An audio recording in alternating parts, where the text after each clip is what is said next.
Hey everyone, Mr. Happy here, and in this video we're going to be doing a breakdown of the patch 4.2 trailer. Sorry if Twitch cut that in an awkward way, because I deliberately stay silent for 15 seconds and say something right before that, just in case I've been saying it in any video that I record live on Twitch. So there you go. So we're not going to just watch the trailer here. If you want to watch the trailer without any interruptions, without any commentary, be sure to check the description of the video if you're watching this on YouTube. If you're watching this on Twitch, just go YouTube it while you're at it so you can watch along with me. Anyway, we're going to be going through the little details here, giving thoughts, little details we might be able to pick out. And if you see any details that I miss, be sure to put them in the comment section of the video below and discuss what your thoughts are. So first and foremost, patch 4.2 Rise of a New Sun is coming out January 30th with a mix of content between 4.2 and of course Eureka the Forbidden Land in 4.25.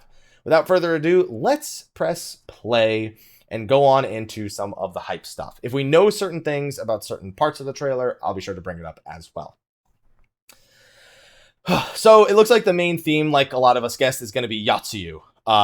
Dealing with her history and what's happened with her. Does she have regrets? Is it just amnesia? There's still a lot of questions that we have regarding her status, and they're going to be a central point to, to the survival of Doma, because they're back to trying to bring up a new nation. And honestly, with her actions and the history she has with the Domans, her being alive is going to be a pretty controversial thing. It's kind of like Fordola over on the other side, which a lot of people have been drawing comparisons to.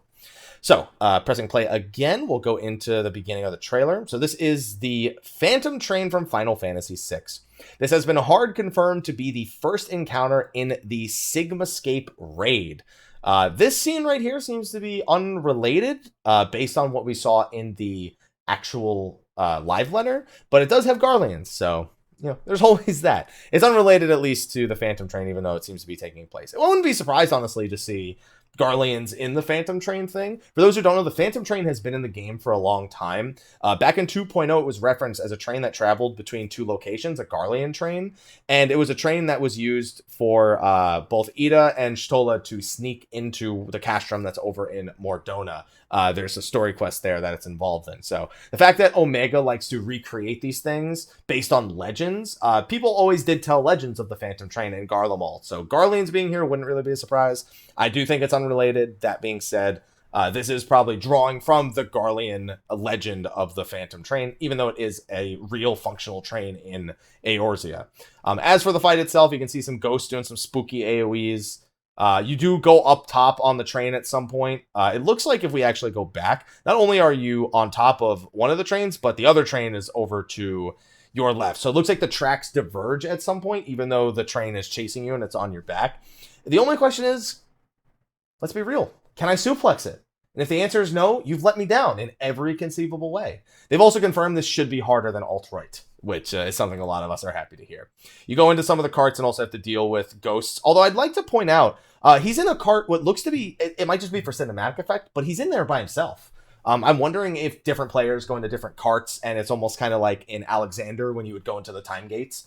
And you have an ad that specifically has to be dealt with by tanks, or an ad that has to be dealt with by healers, or DPS, etc., stuff like that.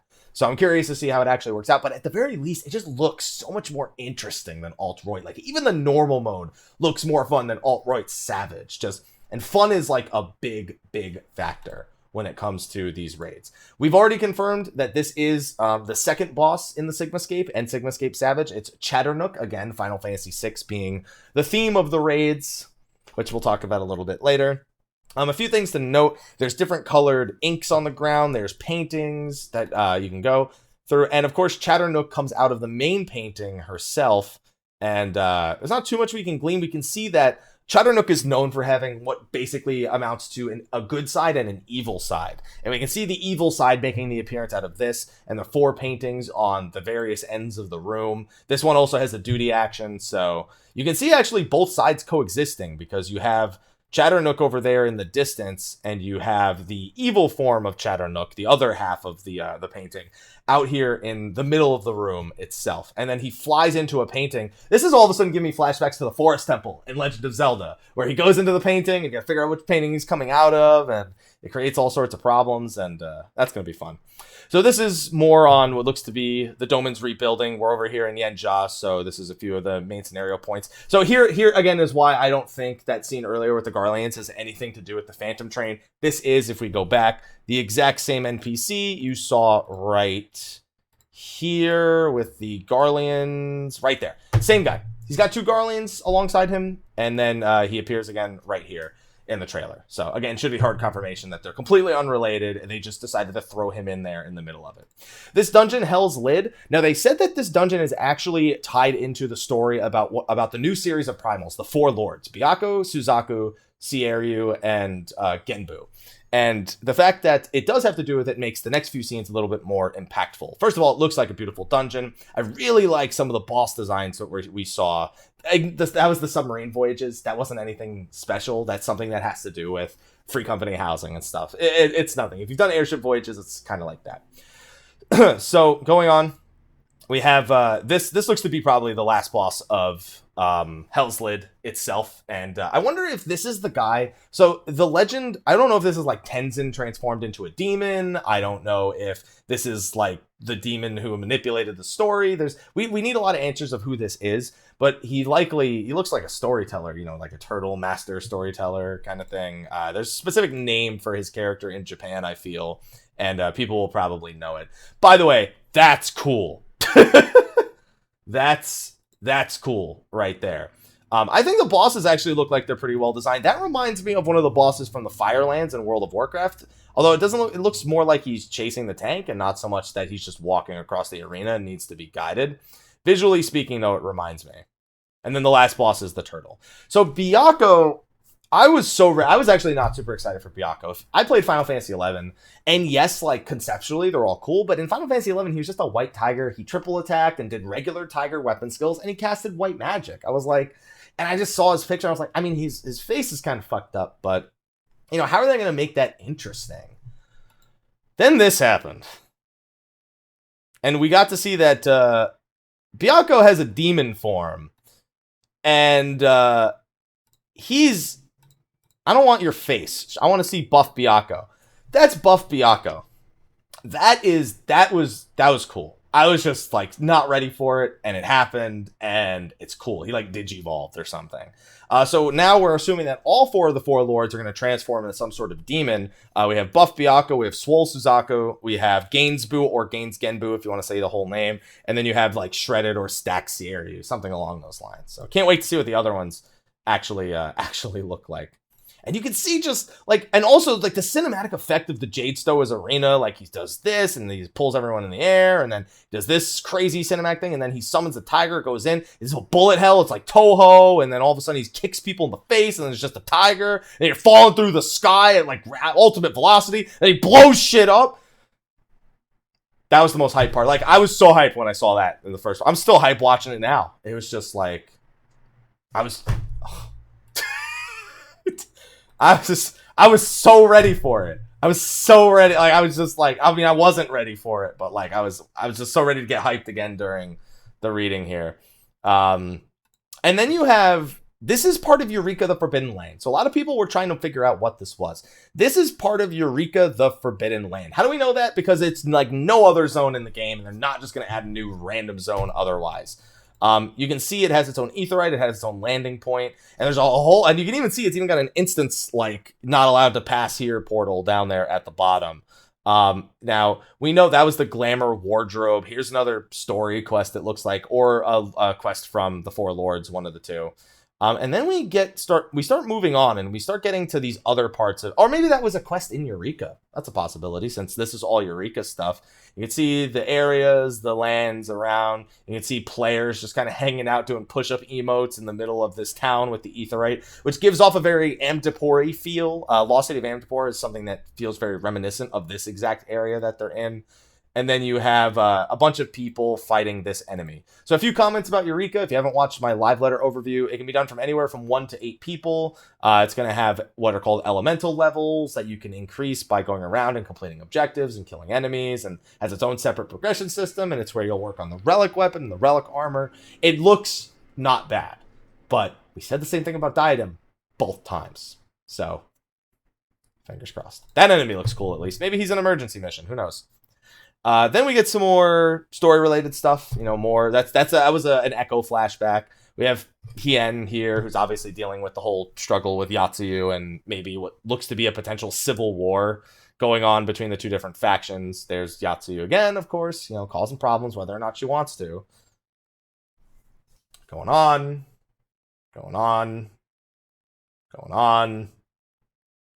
The Ananta, because we have the Ananta Beast tribes.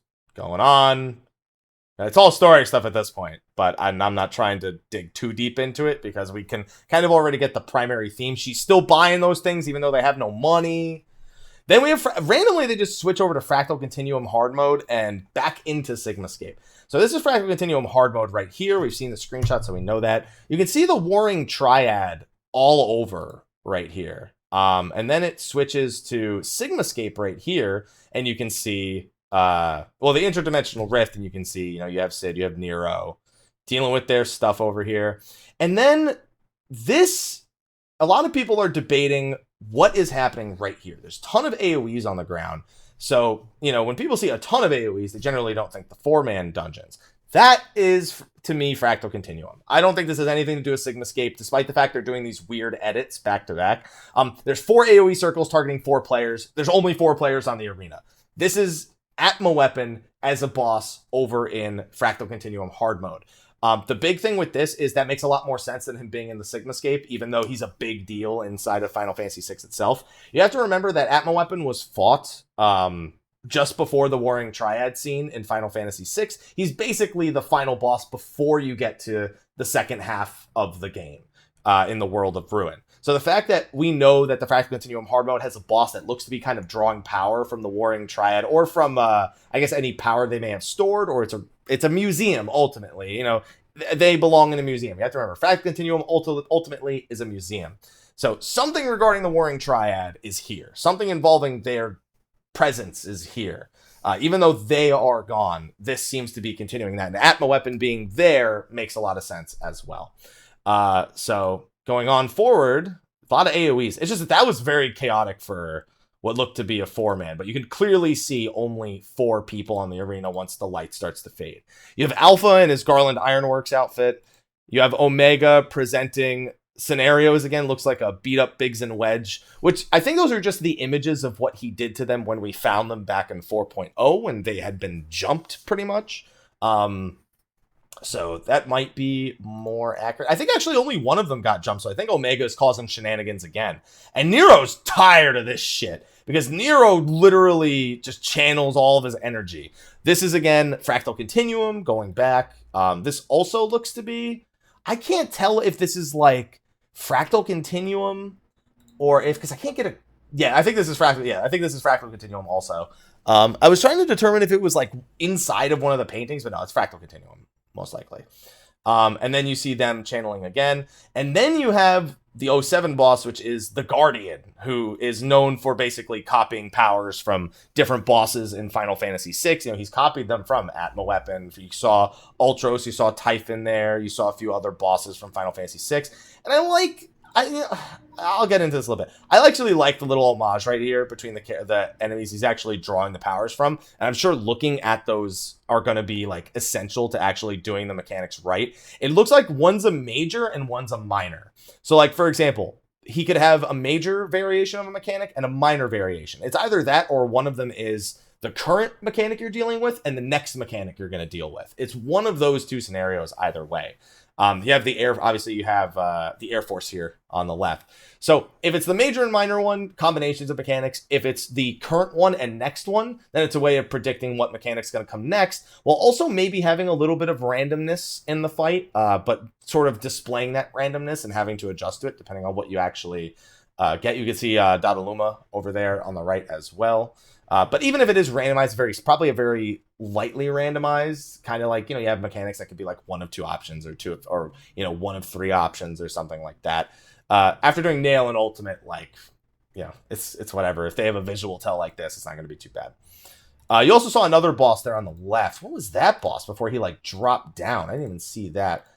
Oh, hold on. What am I doing? YouTube has a setting just for situations like this. where we can go at the speed of smell.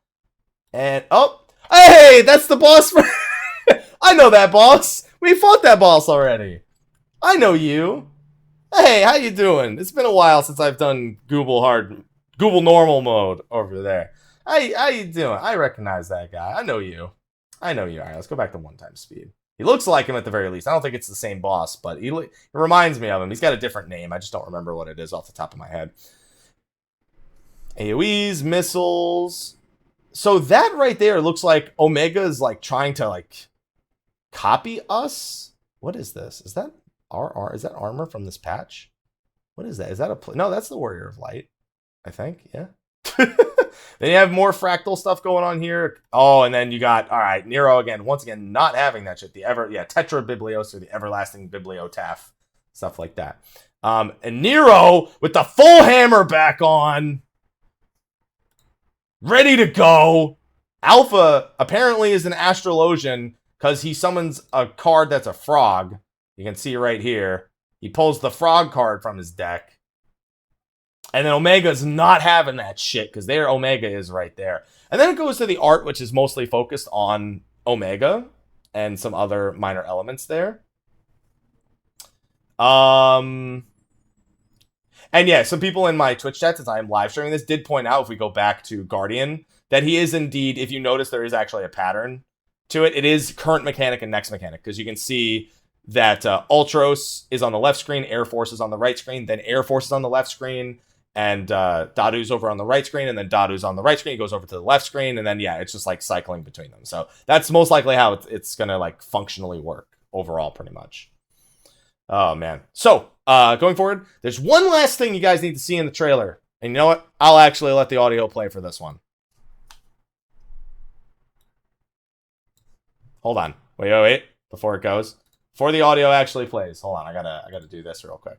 All right. I want to hear it too. I want to hear it. Oh, did I just turn my headset off like an idiot? All right. Come on. No. We're including this in the video. I don't care if I gotta go back because I just realized something else is wrong. I have the entire tab muted. All right. So here we go. All right. So.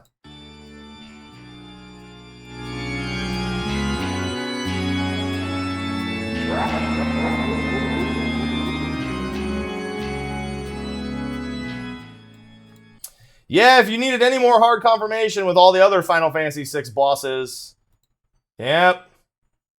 Hello, handsome. You have the man himself right there on the screen. That is Kefka Palazzo, the insane final boss of Final Fantasy VI. Once the member of the army, the empire of that game, driven mad by experiments to give him insane magical power, and he will be the final boss of the Sigmascape. On top of that, if you've played the game, you've already figured this out. So wait, in Savage mode, that means, yes, the Tower of Gods is almost definitely going to be the true final encounter, especially with Yoshida's comments that the final encounter itself would be a spectacle to be enjoyed. So, there you go. What else do you need?